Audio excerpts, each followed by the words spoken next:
Hey everyone, Jim Fitzpatrick. Thanks so much for joining us today. Did April sales meet the industry expectations? Today we're diving into the data and learning what may lie ahead. Joining us once again is Charlie Chesbrough, Cox Automotive Senior Economist. Thank you so much for joining us, Charlie, and welcome back to the show. Thanks, Jim. Thanks for having me. Sure. So with April sales in the books, what did you see in the data that could be encouraging or worrying, for the industry as we head toward the halfway point of the in this quarter? Well, on the plus side, I think the fact that vehicle sales have held up as strong as they have, I think is something we should appreciate.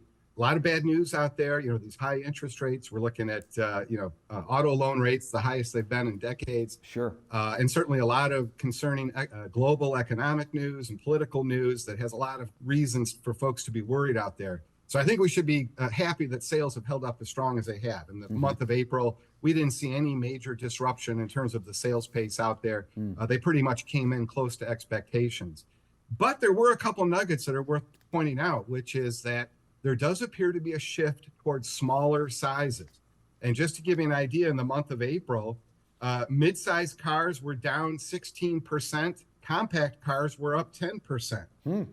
Pickup trucks, full-size pickups down 8%, small and medium sizes up 12%. And we look at SUVs, we had mid-size SUVs down 11%, but compact SUVs up 5% and subcompact up 14%. Wow. So it does appear that consumers need the functionality. They need the flatbed of a pickup or the cargo area of an SUV, but they got to get the smaller size because that's what affordability at these prices. They've got to look for ways to save money, and it appears that's what we're seeing in the data. We're going to see car companies now getting back into the sedan business, the small. Well, they may regret leaving some of those segments as soon as they did, but certainly the margins aren't there on these smaller products. Yeah. And so that's sort of the concern for the dealers and the manufacturers. Sure. The volumes may be holding up, but the margins are likely to be under some stress. Sure. When looking at the sales performance so far, what manufacturers stand out, and why do you think they perform so well? Well, so far this year, I think we have to say that Toyota certainly is sort of the big story. They're seeing a very, very strong year to date, as well as Honda. I think it's a little, they had a very difficult time a year ago. So a lot of their success that we're seeing this year is because sales were so terrible in the first quarter of last year. And so the inventory situation really hit some of the Asian manufacturers quite hard and late compared to some of their competitors. Sure. And so their sales suffered last year. But this year, their inventory's back and their sales are back. And so their Toyota and Honda both are seeing very, very strong sales. So that's on the plus side.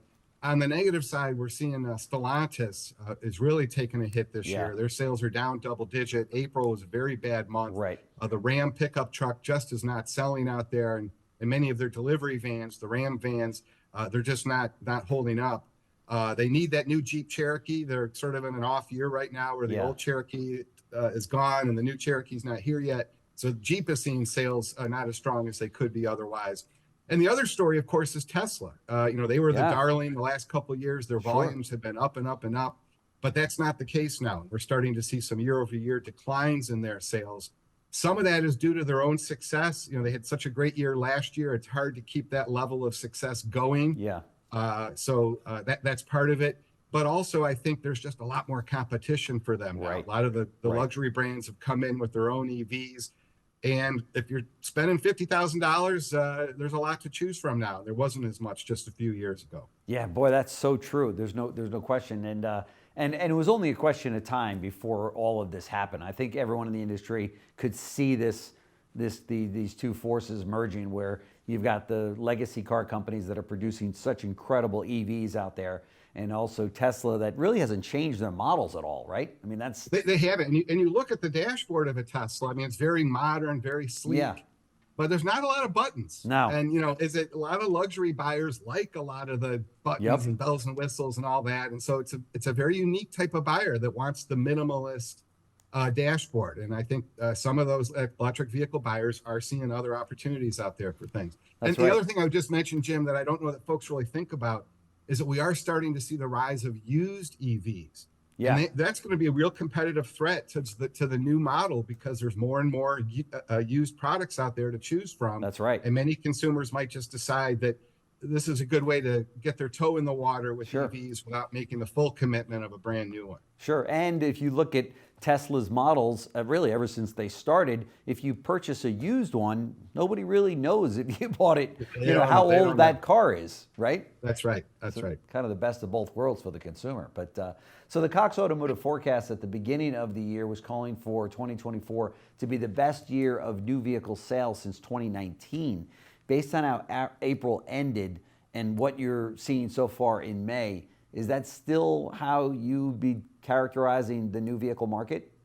Yeah, we haven't changed our forecast yet. We still expect sales to finish a little bit better than last year. Nothing to write home about. We're not going to see the big sales gains that we've seen the last few years, as the inventory recovery led to much stronger vehicle sales. We've recovered now, so the growth is going to be much more challenging from here forward to get new buyers out there. But as I said, we came in near expectations, around 15.7 million for this month. And our expectation is that's where we're going to finish the year at, around 15.7. That's about 200,000 or so up from where we did last year. And as I said, it's really the high vehicle prices and these high interest rates that are kind of keeping consumers at bay right now. Sure, sure. For dealers, May is usually one of the strongest months of the year. What are the factors that could contribute to dealers having a successful May? Well, as I said, I think one of the things they should be aware of is the consumer that's coming in today is looking at affordability even harder than maybe they have before. Yeah. And you have to understand that buyer, as I said, needs that functionality. They need that flatbed. They need that cargo space. Yeah. The dealer should be aware that, hey, I got to walk this guy into a monthly payment he can afford. That may mean a smaller version of a vehicle. So I think it's important just to keep that in mind, that sometimes the compact will suffice for the needs of somebody that might be looking at a midsize. And the other thing I would just point out is that fuel prices are high. They're still above where we were prior to COVID. Yeah. And cost savings and operating cost savings is still on the forefront of consumers' minds. Buying a new vehicle that gets 5 miles per gallon better than their old vehicle, you do the math. If you're a big driver, that can be substantial savings on your monthly fuel payment. And if you can save, make a case, buy this vehicle and save $50 a month on gas. Yeah. That could mitigate a lot of the issues folks are dealing with those monthly payments. No question. What do you see in the way of an election year? Has that made much of an impact in the past? It's hard to find a correlation between elections and vehicle sales. I will say, I think this year in particular, we probably can't find the statistical relationship, but my gut would tell me that some buyers out there are maybe taking a wait and see approach. And that's kind of the general view of the market right now. We know that prices are falling out there, that incentives appear to be rising. There's not a lot of reason for buyers to rush out and buy today, when much of this uncertainty that they don't know about will be known after we get past the election, after we get through some of this craziness in international affairs. Is the Fed going to cut interest rates? Well, we'll know more come the fall. So there's a lot of reasons for buyers to maybe wait and see what happens right now, as opposed to rushing out and buying. And so the election is probably impacting some folks to just taking a wait and see approach before going out there and making a purchase. Yeah.